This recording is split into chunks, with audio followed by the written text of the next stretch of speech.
Hey guys, how's it going?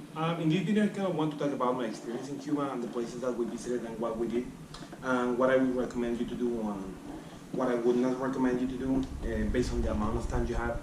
Uh, we spent around 8 days and a half visiting Cuba, me and two friends.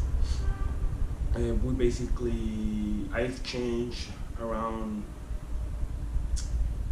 $1,000, which is like around 20,000 pesos. I changed it to Mexican peso, and that I got like 930 cook, something like that. Now that's more than enough if you know how to manage your money and if you are smart and don't get ripped off. Now the first day, the first 2 3 days, we got ripped off major by a lot of people because we just didn't know. And especially for me, when I got invited to go to this thing, I didn't know crap. I just, like my friends invited me, and I was like, yeah, sure, whatever, let's go. But I didn't take time to do any research or anything. I just assumed my friends would do their research, which they didn't. So be sure to research and know where you want to go and what you want to do, because you will be losing a lot of time if you don't. Now, the places we visited was, we arrived at Havana. So there's a lot of, this is like probably one of the major cities in Cuba besides Santiago de Cuba. We didn't visit Santiago de Cuba because it's all the way to the other side, but maybe in the future I will plan to visit it again, visit Cuba again. In Havana there's a lot of things to do. Personally, for me, I want to go to Cuba for the music and for the arts. I cannot speak highly enough about the music and the arts in Cuba. The painters are amazing. There's this road called Perez Prado. It's like basically like a walkway with like a lot of artists, very, very good published artists selling their paintings for like 20 bucks, 30 bucks. The most expensive painting you will find is probably 60 bucks. And these paintings are like seriously amazing. Like you could buy those paintings in other countries like probably like $300 like in the street. Or like even more, like some of these are really good. I bought a lot of art from Cuba. Also, the music is so freaking good. I really like salsa. I really like Afro-Cuban music, and trova is really good. And just I don't know, like just the music is really good in Cuba. Okay, but let's start talking about. Let's talk about what I did. Basically, we arrived to Havana and we got to a casa particular that is somebody's house that they rented out. Get one with AC because it is very, very tough, especially if you're not used to it. You need to get an AC. Try to get something close to the Capitolio, or yeah, to the Capitolio, something close to Hotel Sevilla, or some area, some centric area like that. I don't think it's worth to spend so much money for one of the main hotels in Havana. It's just too expensive. Unless you have a lot of money, then go for it. Now there's a lot of places to go. There's Museo de la Revolución. There's the building that have the Camilo Cienfuegos and Che Guevara painting, drawings and stuff like that. There's Jose Marti's house. There's El Castillo del Morro that is really good. And there's a lot of little places to go listen to music, to grab a mojito, to get a drink.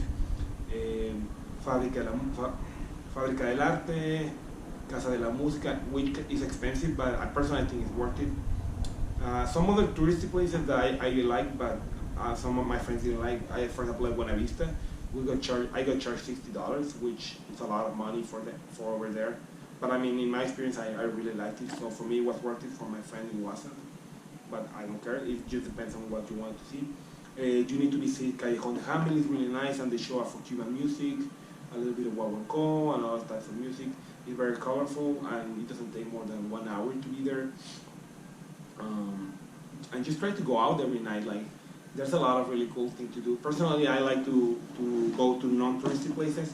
So we were asking a lot of the locals, like, hey, where should we go? What is the cool places where all the Cubans go? We ended up going to a bunch of like underground places where like we didn't see any foreigner, or Juma, how they call them.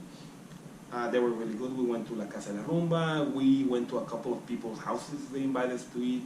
Cuba is super safe, so you don't need to be worried about like getting stabbed or robbed or like anything like that. But like people will try to rip you off, so be careful with that. So that was our first like 3 days. We just spent it in Havana. We walked to Obispo. We saw El Castillo del Morro is really good. It's really worth it. Going through Cayo Obispo is really interesting too.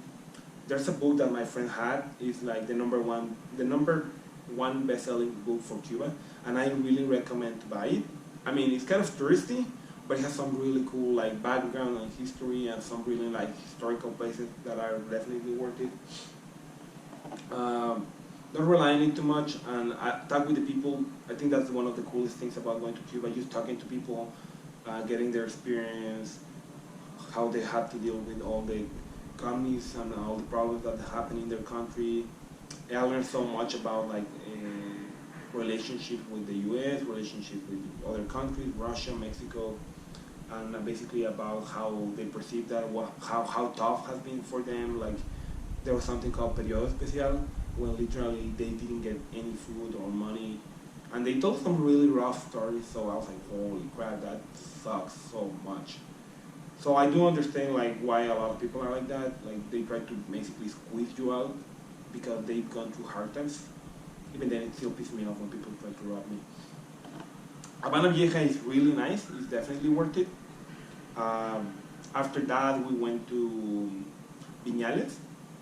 Viñales is basically like a one-day trip. It was really nice. I really liked it. It's basically touristy, but it's good. Like you get to go to a cigar factory. Well, not a factory. Like they explain to you how they make the habanos, and you get to smoke one. I don't smoke, but holy crap, they are really good. I decided to buy like 3 on my way back because I really like them that much. They explain you how they're made and everything about it. Then they take you to rum, the alcohol, rum. And they explain to you how they do it and why it's so famous, blah blah blah, all the story. So culturally, I really like this trip, this quick trip to Viñales. They also explain to you about the coffee because it's very important and it's one of the most exporting things from Cuba as well. And they give you a taste of everything. And I have to say, like, wow, it's really good. The rum is probably one of the best rums I've had in my life. It was freaking good. And like from what I was told, it was only made there, like in Viñales, and they don't export it.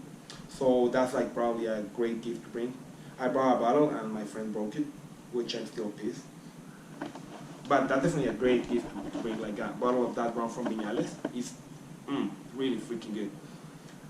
Coffee, they also sell like the bottled coffee, which is definitely a great gift to bring to. They also produce honey in that area.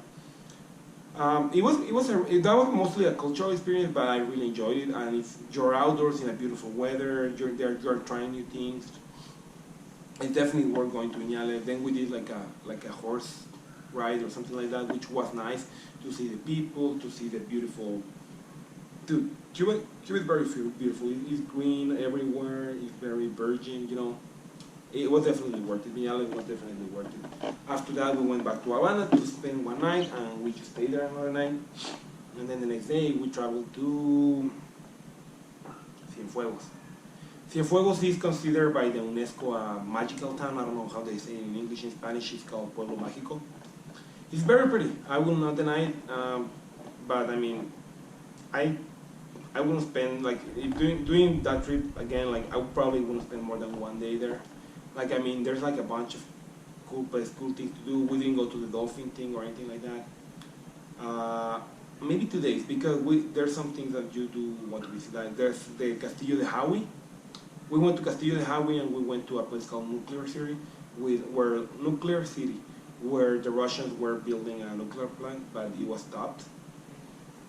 So we did a tour around the area. We got one of the locals to give us a ride. That was pretty nice. The castle was really nice, especially with the tour guide. She explained a lot of stuff and we learned a lot. The same way if you go to Castillo del Morro, get a tour guide. It's really cool. So that was our trip in Cienfuegos. Cienfuegos, like I said, I wasn't that impressed. It's pretty, but like, I don't know. It wasn't like that great. Then we decided to go to Trinidad, which is basically like, no, sorry, I'm lying. We went to a place called El Nicho, and El Nicho is like basically like waterfalls and like holes in the water and stuff like that. I really liked it. My friends were like, nah, it's okay. The Chiapas is better, basically is what they were saying. And I had to agree, Chiapas is so gorgeous. If you haven't been there, like it's amazing and it's so freaking cheap. Chiapas, Mexico. Now we spent a day there. I liked it. My friends were like, "Oh, it's okay," but like it's not that great. It's basically like you spend like there like 5, 6 hours, and you just swim, you just jump from stuff, and you're just walking. It's a very nice hike. I liked it a lot. It has very beautiful views. I think it was worth it. After that, we went to Trinidad, which is basically Cienfuegos but smaller. I wouldn't. I just didn't like it. I was like, we basically spent like 4 hours driving here.